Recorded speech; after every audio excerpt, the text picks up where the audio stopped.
Colony event की तरफ से एक नए इवेंट का न्यूज सामने आ रहा है जिसमें लाइव कंसर्ट का आयोजन किया जा रहा है जमशेदपुर में। और इससे पहले पवन सिंह का भी एक लाइव कंसर्ट का न्यूज सामने आया था जो कि पूरी तरह से फेक था। कुछ लोग पवन सिंह के नाम से फ्रॉडगिरी कर रहे थे, पर तब भी पवन सिंह के इस फेक लाइव कंसर्ट का लाखों टिकट बुक हो चुके थे। खैर इसी सेम कंसर्ट पर खेसारी लाल यादव का एक न्यूज सामने आ रहा है जो कि खेसारी लाल यादव का लाइव कंसर्ट होने वाला है और ये न्यूज 100% रियल है क्योंकि खेसारी लाल यादव खुद एक वीडियो शेयर करके ये जानकारी दिया है। खैर पहले वीडियो देख लेते हैं। प्रणाम, मैं खेसारी लाल यादव और मैं आ रहा हूँ आपके शहर जमशेदपुर में 31 दिसंबर 2024 को काजू बागान डोगो में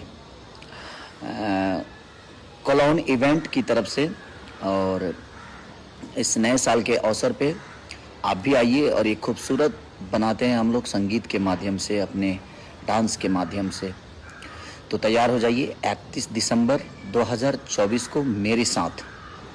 संगीत की दुनिया का एक अनोखा दिन होगा वो 31 दिसंबर। तो आप सबने वीडियो देख ही लिया। बाकी इस कंसर्ट का टिकट ऑनलाइन बुक हो रहा है जो कि टिकट का प्राइस 299 रखा गया है और इसका लाइव कंसर्ट 31 दिसंबर को रखा गया है। इसमें आप सभी टिकट बुक करके इस कंसर्ट में जा सकते हैं। खैर चैनल को सब्सक्राइब कर लो क्योंकि वहां से जितना भी सारा वीडियो आएगा तो सबसे पहले इस चैनल से आप लोगों को दिखा दिया जाएगा।